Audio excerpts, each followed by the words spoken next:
Finally সেই দিনটা চলেই আসলো যেদিন আমি পিন্টুকে নতুন ফোনটা গিফট করেছিলাম, সাথে একটা প্র্যাঙ্কও করেছিলাম। তো চলো টাইম নষ্ট না করে ভিডিওটা শুরু করা যাক। দেখো, আমি এদিকে ভালো করে মনের আনন্দে সেজেগুজে নিয়েছি অ্যান্ড বড় একটা ব্যাগ নিয়েছি, কারণ ফোনটা আমাদের নিতে হবে যে।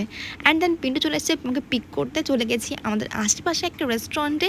দেখো, খাওয়া দাওয়া তো একটা বাহানা, জাস্ট আমি পিন্টুর উপর প্র্যাঙ্ক করবো আর ওকে ফোনটা গিফট করবো, এটা ছিল মেইন কাহিনী। অ্যান্ড দেখলাম ওখানে স্পেশালি বাম্বু বিরিয়ানি নতুন লঞ্চ করেছে, বা তোমরা যাই বলতে পারো নতুন বের করেছে। সো আমরা ভাবলাম যে চলো এটাই খাওয়া যাক। অ্যান্ড এটার প্রাইস ছিল মাত্র 150 টাকা। অ্যান্ড যেটা আমি টেস্ট করলাম, জাস্ট ওয়াও লাগলো, লাইক এত কম দামে বাম্বু বিরিয়ানি পাওয়া যায় আমি জানতামও না। আমি প্রথমবার ট্রাই করেছি, আমি জানি না অন্যরকম খেতে হয় কিনা, বাট এখানে আমার সত্যি ভালো লেগেছে। তো চলো ফুড রিভিউকে সাইডে রাখা যাক অ্যান্ড দেন পিন্টুর উপরে প্র্যাঙ্কটা করা যাক আর ওকে ফোনটা গিফট করা যাক। দেখো, পিন্টুকে প্যাকেজটা দিয়েছি অ্যান্ড ওকে আমি গেস করতে বলেছিলাম, যেগুলো তুমি ইউটিউবে লং ভিডিওতে পেয়ে যাবে, এস্ট্রয়েস লাইফস্টাইল, তো যারা চেক আউট করেনি চেক আউট করতে পারো, তাহলে কথাগুলো তোমরা ওখানে শুনতে পারবে।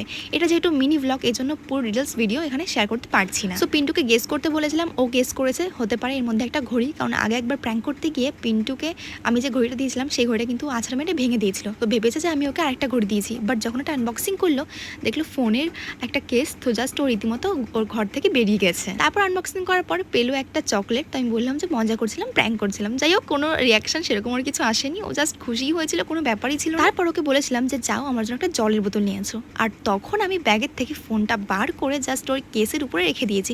সো প্রথম তো ও দেখেইনি, মানে প্রথম ও খেয়ালই করেনি, দেন আমাকে বিরিয়ানি টিরিয়ানি খাইয়ে পরে জাস্ট ওর চোখটা পড়লো। অ্যান্ড বেচারার মুখের হাসিটা একবার দেখো, যে ও কি ভাবছিল আর কি হয়ে গেল। প্রথম ও বিশ্বাস করেনি, ভেবেছে আমি নিজের জন্য কিনেছি, ওর উপরে আবারও প্র্যাঙ্ক করছি। কিন্তু পরে আমি আমার ফিঙ্গারপ্রিন্ট দিয়ে ফোনটা খুললাম অ্যান্ড ওকে দেখালাম সব জায়গায় ওর অ্যাকাউন্টগুলো লগ ইন করে দিয়েছি। ওর পাসওয়ার্ড সব কিছু আমার কাছে ছিল মোটামুটি আগে থেকেই। সো আমি ওর ইউটিউব থেকে স্টার্ট করে ফেসবুক, ইনস্টাগ্রাম সবই কিন্তু লগ ইন করে দিয়েছি। সো দেন ফাইনালি ওর রিয়াকশন কেমন হয়েছিল সেটা ইউটিউবের লং ভিডিওতে পেয়ে যাবে। অ্যান্ড ও পার্সোনালি অনেক খুশি হয়েছিল। সামনে পিন্টুর বার্থডেও আসছিল, তো ভাবলাম পিন্টুকে একটা প্রি বার্থডে গিফট দেওয়া যাক। সো এর থেকে ভালো জিনিস আমি কিন্তু পাইনি। আর বাই দ্য ওয়ে, এই ফোনের মডেলটার নাম হচ্ছে ভিভো T3 5G, যেটা কিছুদিন আগে লঞ্চ করেছে, মানে লঞ্চ করার এক সপ্তাহের মধ্যে আমি এটা পারচেস করেছি। কত কি দাম নিয়েছে ইউটিউবে লং ভিডিও দেখলে বুঝতে পেরে যাবে। অ্যান্ড তারপর নিয়েছি আমি আমার favourite chicken chowmein.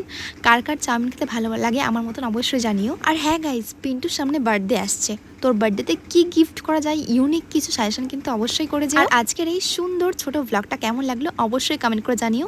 I hope সবার খুব ভালো লেগেছে। আমি আমার বেস্ট ফ্রেন্ডকে এত সুন্দর একটা গিফট করতে পেয়ে আমি অনেক পার্সোনালি হ্যাপি। তোমরা কারা কারা এরকম টাইপের জিনিস গিফট করেছো আমাকে জানিও। Watching guys.